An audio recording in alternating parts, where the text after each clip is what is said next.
మహాభారత యుద్ధంలో అశ్వత్థామ హతః కుంజరః ఎపిసోడ్ తర్వాత ఆ జరిగిన మోసానికి తట్టుకోలేక అభిమన్యుడి భార్యపై అస్త్రాన్ని ప్రయోగిస్తాడు అశ్వత్థామ. అందుకు మహిళలపై నీ ప్రతాపమా అంటూ అశ్వత్థామ శ్రీకృష్ణుడికి శాపం పెడతాడు. అయితే దీనికి శాప విముక్తి అడుగుతాడు అశ్వత్థామ. కలియుగంలో నేను మళ్లీ పుడతాను, తనను రక్షించే సమయం వస్తుంది, నన్ను రక్షించిన తర్వాతే నీకు విమోచనం కలుగుతుంది అని శాప విమోచనం గురించి చెబుతాడు. ఆ తర్వాత అంటే 6000 సంవత్సరాల అనంతరం కాశీ పరిసర ప్రాంతాల్లో జరిగే కథే కల్కి. పురాణాలను లింక్ చేసుకుని టెక్నాలజీని ఉపయోగించి నాగ్ అశ్విన్ అద్భుతమైన ప్రపంచాన్ని చూపించారు. మనల్ని వెనక్కి 5000 ఏళ్లు తీసుకెళ్లారు, అలాగే ముందుకి 6000 ఏళ్లు తీసుకెళ్లారు. ఈ మధ్యలో ఉన్నదంతా తీసేసి ఈ రెండింటిని కలిపిందే కల్కి. మరి అలాంటి కల్కి ఎలా ఉందంటే మాత్రం బిగ్గెస్ట్ బ్లాక్ బస్టర్, అందులో తిరిగే లేదు. ఇక ప్రభాస్ ఫ్యాన్స్ కి అయితే పండగే. కేవలం ప్రభాస్ ఫ్యాన్స్ కి మాత్రమే కాదు, సౌత్ లో నార్త్ లో కుమ్మేస్తుంది సినిమా. ఇక అమితాబ్ బచ్చన్ కి అయితే ఖచ్చితంగా నార్త్ లో బ్రహ్మరథం పడతారు. ఇలాంటి టైంలో అమితాబ్ బచ్చన్ కి ఇది జీవితంలో మరిచిపోలేని సినిమా. అంతగా అమితాబ్ బచ్చన్ సినిమా అంతా కూడా తన భుజాలపై మోశారు. కలియుగాంతంలో మిగిలిన మనుషులు ప్రపంచంలోని చివరి నగరంగా కాశీలో బ్రతుకుతూ ఉంటారు. మరోపక్క భూమి మీద వనరులన్నీ కూడా లాక్కొని కాంప్లెక్స్ అనే ప్రపంచాన్ని సృష్టించి అంతా తానే నడిపిస్తాడు సుప్రీం యాస్కిన్, అంటే విలన్ అన్నమాట. ఇక విలన్గా నటించింది ఎవరో కాదు, కమల్ హాసన్. ఇక మరోపక్క దేవుడు ఎప్పటికైనా పుడతాడు, ప్రపంచాన్ని కాపాడుతాడు అని నమ్ముతూనే కాంప్లెక్స్ మనుషులని అంతం చేయాలని కొంతమంది ప్రపంచానికి దూరంగా ఎవరికీ తెలియకుండా శంబాలా అనే నగరంలో మరియమ్మ ఆధ్వర్యంలో బతుకుతూ ఉంటారు. అలాగే ఇదే కాశీలో భైరవ కూడా ఉంటాడు, అంటే ప్రభాస్ ఆశయం ఒకటే, ఎలాగైనా కాంప్లెక్స్ లోకి వెళ్లి మంచి జీవితం గడపాలని.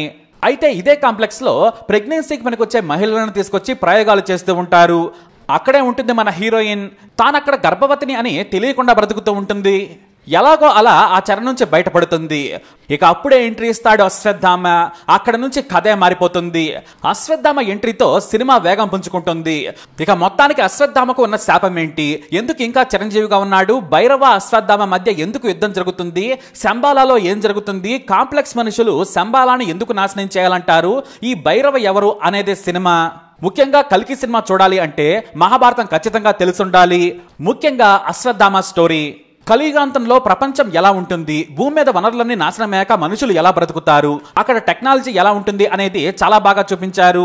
ఫస్ట్ హాఫ్ అంతా కాశీలో మిగిలిన మనుషులు కాంప్లెక్స్ చూపించి భైరవ కాంప్లెక్స్ కి వెళ్లే ప్రయత్నాలు చేయడం చూపించారు. ఈ ఫస్ట్ హాఫ్ లో ఏమైనా ట్రిమ్ చేయాలనుకుంటే భైరవ ఆ కాంప్లెక్స్ లోకి వెళ్లే సీన్ ట్రిమ్ చేస్తే సరిపోతుంది. ఇక ప్రీ ఇంటర్వెల్ నుంచి అయితే సినిమా హై రేంజ్ లో ఉంటుంది. ప్రీ ఇంటర్వెల్ యాక్షన్ సీన్స్ అదిరిపోతాయి. సినిమా మొత్తాన్ని ప్రభాస్ కంటే కూడా అశ్వత్థామ అంటే అమితాబ్ బచ్చన్ రెస్పాన్సిబిలిటీగా మోసారు. నిజంగా సినిమా మొత్తం చూసుకుంటే ప్రభాస్ రోల్ కేవలం 40 నిమిషాలు మాత్రమే ఉంటుంది. కానీ ఆఖరి అరగంట మాత్రం ప్రభాస్ సినిమాకి హైలైట్ అయ్యాడు, వన్ మ్యాన్ షోగా చూపించాడు. ఇక క్లైమాక్స్ అయితే అప్పటికి ఊహించేస్తాం, కానీ ఆ సీన్ కోసం వెయిట్ చేస్తాం. ఎందుకంటే కమల్ హాసన్ ఎంట్రీ సీన్ అదిరిపోతుంది. సినిమాలో ప్రభాస్ అమితాబ్ మధ్య వచ్చే సీన్స్ అయితే హైలైట్. సినిమా చివరి వరకు ఇద్దరి మధ్య బేకర్ పోరు కెక్కిస్తుంది. అశ్వత్థామ లాంటి శక్తివంతుడితో ప్రభాస్ ఫైట్ చేస్తుంటే ఫ్యాన్స్ కి బానే ఉంటుంది, కానీ సాధారణ ప్రేక్షకులు ఏదో ఆలోచనలో పడొచ్చు.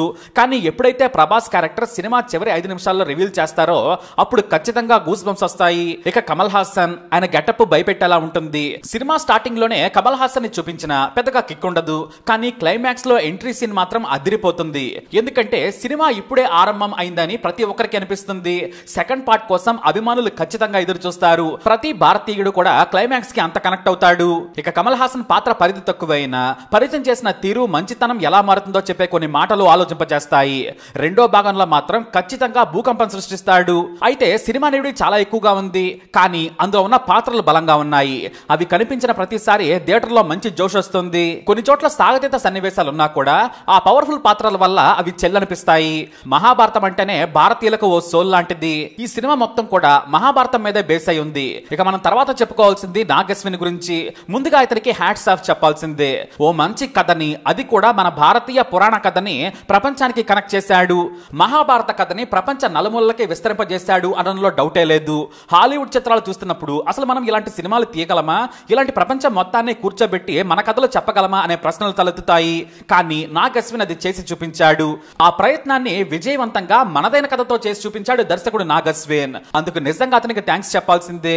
కళ్ళు చెదిరే విజువల్స్, లీనం చేసే కథ, బలమైన పాత్రలు, ఇవి చాలు సినిమాకి. రేపటి ఇండియన్ సినిమా కోసం నాగ్ అశ్విన్ కల్కిని బాటగా వేశాడు. ఇక్కడ నాగశ్విన్ గొప్పతనం ఏంటంటే హాలీవుడ్ సినిమాల స్ఫూర్తితో కూడిన పాత్రలు కల్పిత ప్రపంచాలు ఈ సినిమాలో కనిపించినప్పటికీ వాటికి మన పురాణాలను మేళవిస్తూ కథ చెప్పిన తీరు నిజంగా అద్భుతం. ఇక ఈ సినిమాలో కొంతమంది స్పెషల్ అపీరెన్స్ అయితే హైలైట్ అని చెప్పాలి. ఇక ప్రభాస్ కార్ గురించి అదే బుజ్జి గురించి స్పెషల్ గా చెప్పనక్కర్లేదు. కీర్తి సురేష్ వాయిస్ ఇచ్చారు. బుజ్జికి అలాగే ప్రభాస్ కి మధ్య వచ్చే సీన్స్ కూడా చాలా ఫన్నీగా ఉంటాయి. ఇక మృణాల్ ఠాకూర్ ఈ సినిమాలో చిన్న రోల్ చేసింది. ఆ తర్వాత డుల్కర్ సల్మాన్ ప్రభాస్ ని పెంచే వ్యక్తిగా కనిపించాడు. విజయ్ దేవరకొండ అర్జునుడు, అలాగే మీరు ఎవరు ఊహించని ఓ స్టార్ డైరెక్టర్ కూడా ఓ చిన్న రోల్ చేశారు. అంతేకాదు ప్రభాస్ కోసం రాజమౌళి కూడా వచ్చేశారు. మరి ప్రభాస్ తో చిన్న కామియో రోల్ చేసిన ఆ స్టార్ డైరెక్టర్ ఎవరు? మీరు కానీ సినిమా చూస్తే ఖచ్చితంగా కమెంట్ చేయండి. మొత్తానికి కల్కి బిగ్గెస్ట్ బ్లాక్ బస్టర్. మహాభారత కథని హాలీవుడ్ స్టైల్లో ప్రపంచానికి చెప్పాలని చూసిన నాగశ్వినికి హ్యాట్స్ ఆఫ్. మరి కల్కిపై మీ అభిప్రాయాన్ని కమెంట్ ద్వారా తెలియజేయండి. వీడియోని లైక్ చేయండి, షేర్ చేయండి.